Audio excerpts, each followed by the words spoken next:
अपनी प्रैक्टिस में मैं ऐसा देखती हूँ 10 में से 5 लोग ऐसे निकलते हैं जो आते तो डैंड्रफ के लिए बट उनको होता स्कैल्प सोराइसिस है। तो चलिए जानते हैं इस वीडियो में कि डैंड्रफ और स्कैल्प सोराइसिस में क्या फ़र्क है।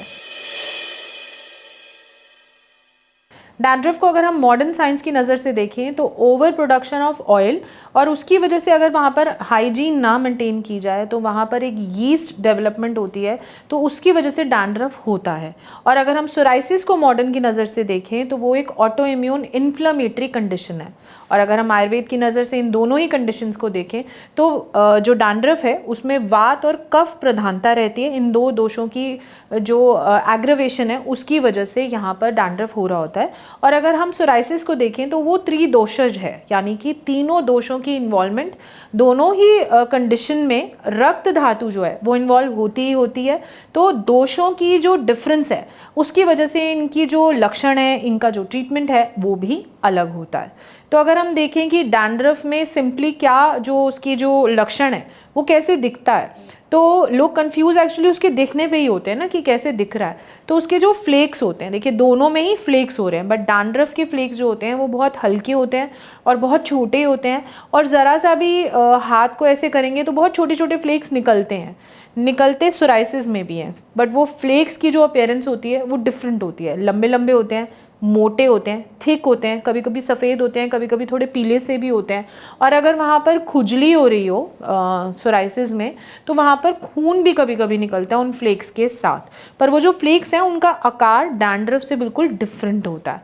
और उनकी जो लोकेशन की अगर मैं बात करूँ, डैंड्रफ जो है वो आपके पूरे सिर में हो सकता है। ऐसा नहीं होगा कि यहाँ डैंड्रफ है और यहाँ नहीं है, पूरे सिर में वो स्कैटर्ड हो सकता है। बट सोराइसिस जो है वो किसी एरिया में आपको मिलेगा। सोराइसिस के पैचेस हो सकते हैं। सोराइसिस सबसे ज़्यादा जो स्कैल्प में जब मिलता है तो कान के पीछे इस एरिया में सबसे ज़्यादा मिलता है, पूरी हेयर लाइन को वो कवर करता है। और बीच बीच में भी छोटे छोटे पैचेस होते हैं। तो ये जो दो कार्डिनल सिम्टम्स हैं, ये दोनों के अलग अलग देखने को मिलते हैं कि उसकी अपीयरेंस और उसकी लोकेशन एक दूसरे से उनको अलग अलग करती है। अब अगर मैं चिकित्सा की बात करूं तो डैंड्रफ और सोराइसिस दोनों में ही आपको इंटरनल जो हैबिट्स हैं, आपकी जो ईटिंग हैबिट्स हैं या जो आपका लाइफस्टाइल है उसको करेक्ट करना पड़ेगा। वात और कफ दोष की अगर डोमिनेंस है तो आपको ड्राइंग और जितने भी हैवी फूड हैं, गुरु आहार जो है स्पेशली मिल्क, आपको दोनों ही केसेस में बंद हो जाते हैं। सोराइसिस की अगर मैं बात करूँ तो किस दोष की ज़्यादा प्रोमिनेंस वहाँ दिख रही है उसके हिसाब से आपका डाइट चार्ट बनता है। यानी कि अगर कफ दोष ज़्यादा दिख रहा है, कफ दोष की प्रधानता ज़्यादा दिख रही है तो आपको डेयरी प्रोडक्ट्स बिल्कुल बंद हो जाते हैं। पित्त दोष की प्रधानता दिख रही है तो आपको कूलिंग चीज़ें ऐड की जाती हैं। और अगर वात दोष की प्रधानता दिख रही है तो आपको मेडिकेटेड घी आपके रूटीन में ऐड किया जाता है।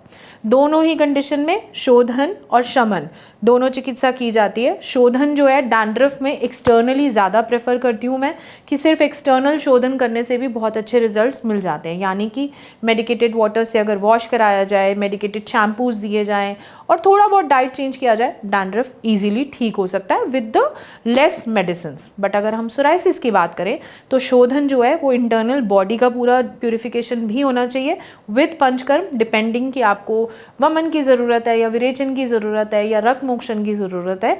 और लोकल आपका जो प्यूरिफिकेशन है, डिटॉक्स जो है वो भी होता है। उसके लिए भी बहुत सारी ऐसी चीज़ें हैं जो मैं सजेस्ट करती हूँ स्कैल्प में लगाने के लिए। उसके भी शैम्पूज अलग से हैं। मैंने सोराइसिस के लिए बहुत से शैम्पू, बॉडी लोशन और क्रीम्स भी डेवलप किए हैं जो स्पेसिफिकली सोराइसिस पे काम करते हैं।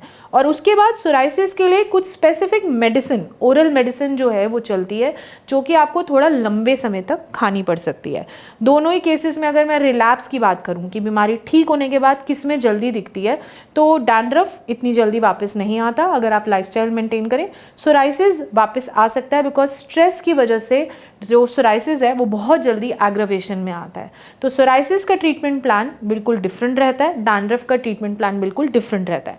अगर आप भी अपने डैंड्रफ या सोराइसिस में कंफ्यूज हैं या सिर्फ एक नॉर्मल डैंड्रफ का शैम्पू यूज़ कर करके थक चुके हैं, तो ये राइट टाइम है कि आप मुझसे कंसल्ट करें या किसी भी नियरेस्ट आयुर्वेदिक डॉक्टर से ये डायग्नोसिस कराएं कि आपको डैंड्रफ है या स्कैल्प सोराइसिस।